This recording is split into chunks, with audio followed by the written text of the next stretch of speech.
കിട്ടിയോ? കിട്ടി, നല്ലൊരു ഇര കിട്ടി. ഒരു പരട്ട കൂളിംഗ് ഗ്ലാസും വെച്ച് അവൻ ആ ബാർ കൗണ്ടറിൽ നിൽപ്പുണ്ട്.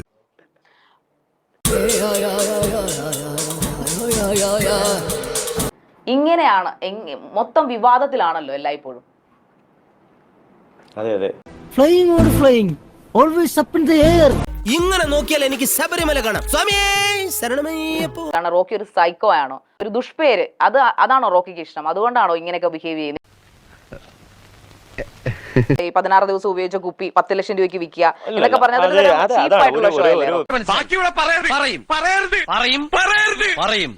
ഞാൻ പറഞ്ഞത് 10 ലക്ഷം രൂപ പറഞ്ഞാലും ഞാനത് കൊടുക്കത്തില്ല. 1 ലക്ഷം ഉറുപ്പിക പറഞ്ഞാലും ഇമാതിരി നാണം കെട്ട വർത്താനം പറയാൻ ഇന്നെ കിട്ടൂല. ഓക്കെ, നിങ്ങൾ 1 കോടി രൂപ പറഞ്ഞാലും ഞാൻ ഇത് തരത്തില്ല. എനിക്ക് അത്ര വാല്യൂ, ഞാനൊരു കമ്പാരിസൺ ചെയ്തതാണ്. പച്ചവെള്ളം ചവച്ചു കുടിക്കണ പഞ്ചപാവം അങ്ങോട്ട് ഇറങ്ങിയില്ലടേ. റോക്കി 10 ലക്ഷം രൂപയ്ക്ക് എനിക്കെന്താ അത്രയ്ക്ക് ബുദ്ധിയില്ലേ? അതെ, ശരിയാണ്. എനിക്കെന്താ അത്രയ്ക്ക് ബുദ്ധിയില്ലേ? അല്ല, അതാണ് എനിക്കും ജനങ്ങൾക്കും ചോദിക്കാനുള്ളത്. ജനങ്ങൾക്ക് അറിയേണ്ടത് അത് തന്നെയാണ്. ഭയങ്കര ചൂട്. എനിക്കും അത്യാവശ്യം ഹാർഡ് കോർ ഫാൻസ് ഒക്കെ ഉണ്ട്, ഒരുപാട് ഫാൻസ് ഉണ്ട് എനിക്ക്. വാട്ടർ ബോട്ടിൽ വിറ്റു ആണല്ലോ ഒരു റിപ്പോർട്ട് ഉണ്ടല്ലോ. അല്ല, അങ്ങനെയാണ് ജനങ്ങൾ അറിഞ്ഞത്. ഈ പറയുന്ന വാട്ടർ ബോട്ടിലൊക്കെ എന്തുവാണോ നിങ്ങൾ ഈ ചൈൽഡിഷ് ആയിട്ടുള്ള കാര്യങ്ങൾ പറയുന്നത്? ഞാൻ പറഞ്ഞു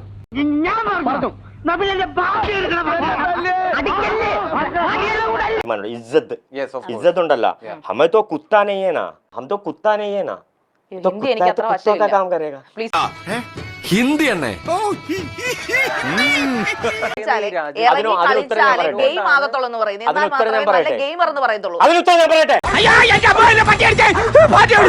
റോക്കി പോയതിനു ശേഷം ഈ ഷോ കൊണ്ടുപോയത് ഒരേ ഒരാളുണ്ടെങ്കിൽ അത് ജാസ്മിൻ മാത്രമാണ്. ഇഷ്ടം പോലെ ഫ്രണ്ട്സ് ഉണ്ട് എനിക്ക്, എല്ലായിടത്തും ഫ്രണ്ട്സ് ആണ്. ഞാൻ ഇപ്പൊ ഇവിടെ നിന്ന് ഒരു കോൾ ചെയ്ത് കഴിഞ്ഞാൽ ഇവിടെ ഒരു 10-200 ഫ്രണ്ട്സ് വരും. ഞാനൊന്ന് വിളിച്ച DGP വരെ ഇവിടെ എത്തും. വിജയോട് ദേഷ്യം ഉണ്ടാന്ന് ചോദിച്ചാൽ സത്യം പറയണോ കള്ളം പറയണോ? സത്യസന്ധമായി പറയൂ, കള്ളം പറയണ്ട. പൊതുവെ നിങ്ങൾ കള്ളങ്ങൾ പറയുന്നു, പൊങ്ങച്ചം പറയുന്നു എന്നൊരു പേരുദോഷം നിങ്ങൾക്കുണ്ട്. I don't like your attitude. എനിക്ക് തന്നെ ഇഷ്ടമാവുന്നില്ല. താൻ എന്നെ കയറി പ്രേമിക്കാനൊന്നും വരണ്ട. കള്ളം പറയുക മറ്റുള്ള ആളുടെ മേലെ അടിസ്ഥാന. ഞാൻ നിന്നെ കള്ളം പറയണ? ഞാൻ പറഞ്ഞ ഒരു കള്ളം നിങ്ങൾ കാണിച്ച? ഇപ്പോഴത്തെ കാലത്ത് ഇങ്ങനെയുള്ള സത്യസന്ധമാരെ കണ്ടുകിട്ടാൻ പാടില്ലേ? എന്നാ ഈ സത്യസന്ധനം അങ്ങോട്ട് പോട്ടെ. ശരി. അയ്യപ്പൻ കുയ്യപ്പൻ